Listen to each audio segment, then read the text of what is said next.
sacrifices ont un sens. C'est le 6 juin 1944. Je vous parle de gloire, messieurs. De la véritable gloire. Vous connaissez le débarquement de Normandie, mais est-ce que vous connaissez tout?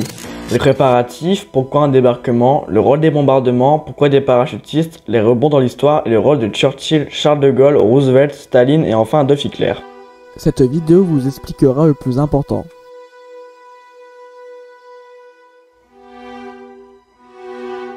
Bonne vidéo!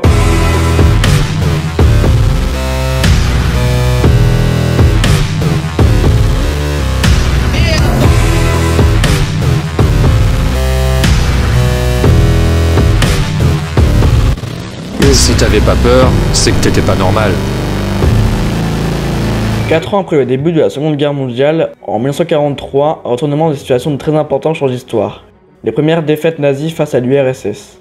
L'Allemagne nazie est bouleversée. Staline avait déjà demandé aux Alliés d'ouvrir un front à l'ouest car les soldats soviétiques n'arrivaient pas à eux seuls à vaincre l'Allemagne nazie. Les Alliés avaient refusé. Tout brûlait. Les gens, la terre, les pierres, l'eau. Lorsqu'il y a eu les premières victoires à Stalingrad, les Alliés ont finalement accepté de soutenir l'URSS. Les USA avaient des intérêts économiques et garderaient leur rôle de libérateurs et de défenseurs de la démocratie. The American people in their righteous might will win through to absolute victory. Les Alliés ne voulaient pas voir les Soviétiques vaincre l'Allemagne nazie et Hitler à eux seuls.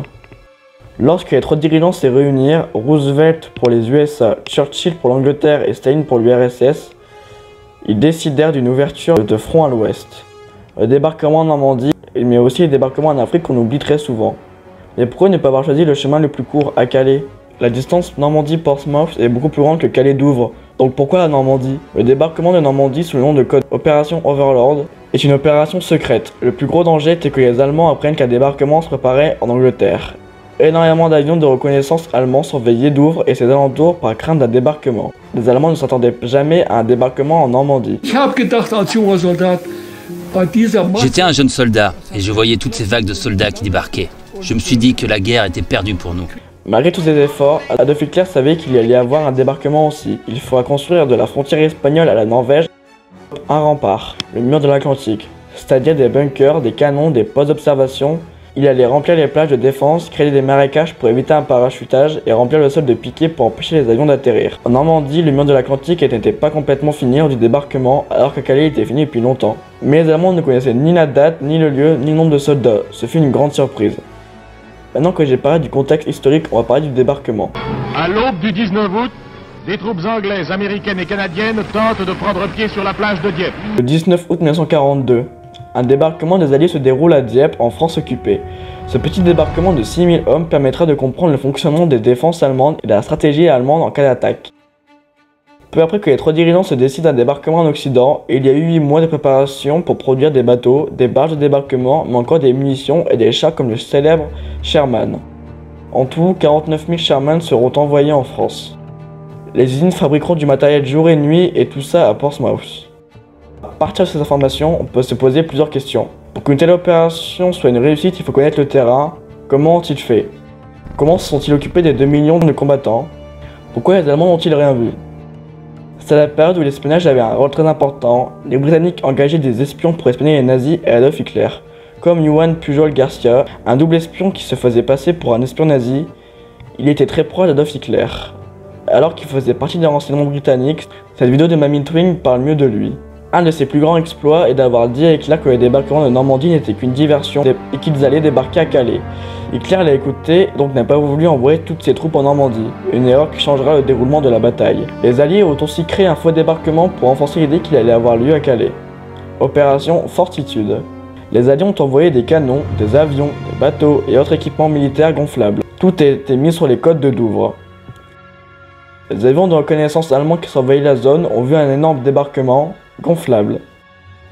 8 mois avant le débarquement en Normandie, donc en novembre, les Canadiens et les Américains sont arrivés en Angleterre, transportés en bateau. Les Anglais, les Américains, les Canadiens, les colonies, mais aussi les quelques résistants français, réfugiés en Angleterre, se sont entraînés dans le sud-ouest de l'Angleterre. 2 millions de soldats entraînés en Angleterre sans être repérés par les nazis. Ça allait parce que les Allemands ne nous attendaient pas dans ce secteur. Pour eux, ça a été une vraie surprise. Oui. C'est déjà une victoire anglaise. L'opération Fortitude fut une grande réussite. Hitler envoie 200 000 soldats allemands à Calais et seulement 100 000 soldats sur les côtes normandes. Une grande erreur nazie. Le débarquement devait se dérouler le 5 juin, mais à cause d'une tempête, il sera décalé d'un jour. Le 5 juin est donc la veille du débarquement. Les bombardements s'intensifient sur le sol normand. Le nom de la ville, la cible, Port-en-Bessin. C'est explosé de partout. Quel en était le but? Les bombardements visaient principalement les blocos avec des canons, les postes d'observation et les postes de commandement. L'objectif était de détruire les lignes de communication entre les deux. Cela fut très utile lors du débarquement. Les canons n'avaient ainsi aucune indication de poste de commandement dont ils tiraient partout. Et quelquefois ils arrivaient à détruire des navires, mais c'était assez rare. Ces bombardements ont été essentiels pour les Alliés, ils ont permis de diminuer les destructions des navires et des barges. À 21h15, le général de Gaulle dit un extrait d'une poésie de Paul Verlaine sur Radio Londres. Je répète, les sanglots longs des violons de l'automne blessent mon cœur d'une langueur monotone. En fin de journée, le 5 juin 1944, les soldats embarquent dans les avions pour les bombardements et les parachutages, ainsi que les navires, et tout quitte l'Angleterre. On a à peine dormi 2 heures cette nuit-là. C'est le jour J, le D-Day. Dès les premières heures de la journée, entre minuit et 1h du matin, les premiers parachutistes touchent la France. L'opération Albany et Boston débutèrent. C'est le nom de code donné aux parachutistes de la 82e et 101e division aéroportée américaine.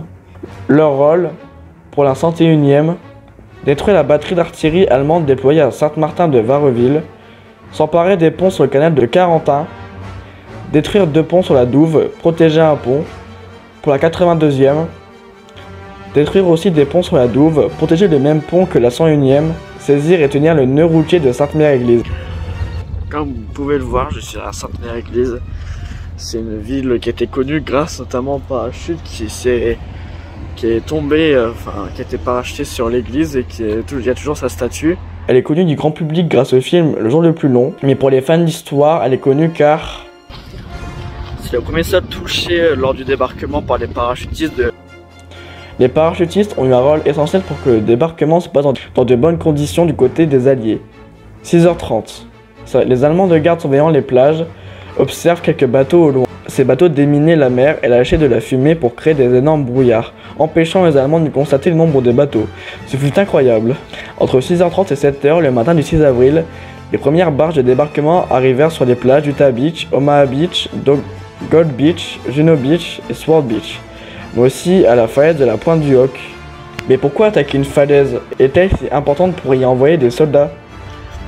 Alors la pointe du Hawk était un point stratégique parce que il y a eu énormément de canons antiaériens mis sur ces terres-là par la Luftwaffe, c'est-à-dire les Allemands.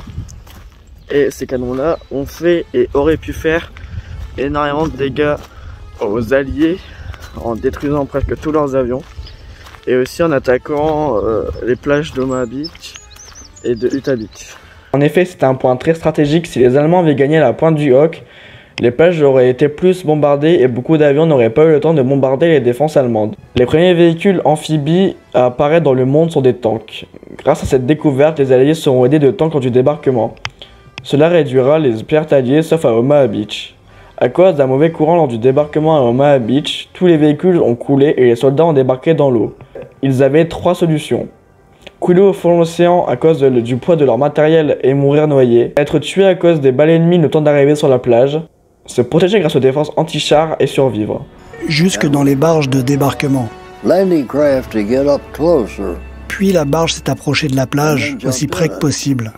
On a sauté dans l'eau et avancé tant bien que mal jusqu'au sable. Cette plage sera surnommée Omaha la sanglante. C'était Omaha. Un cimetière américain est juste en face. If I talk about a cemetery and the national anthem it taps, I get emotional. I can feel it right now. When I go to cemeteries, as often as I've gone there, it gets me. It still gets me. I can feel it right now. Voici une reconstitution du débarquement.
Les Allemands ont eu aussi très peur de leur côté.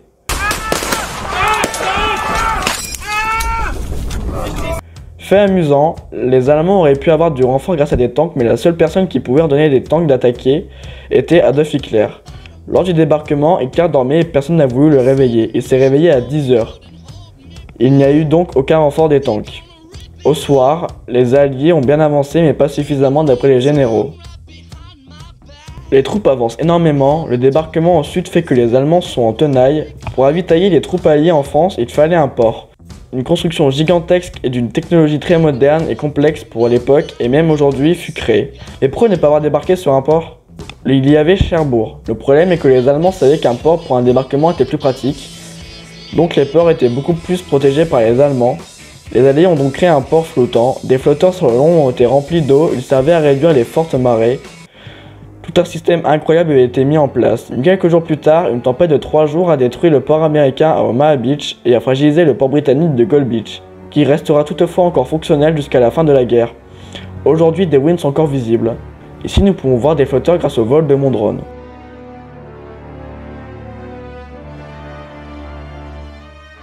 Les Alliés avancent beaucoup malgré toutes les défenses allemandes. La bataille de Normandie se termine le 29 août 1944.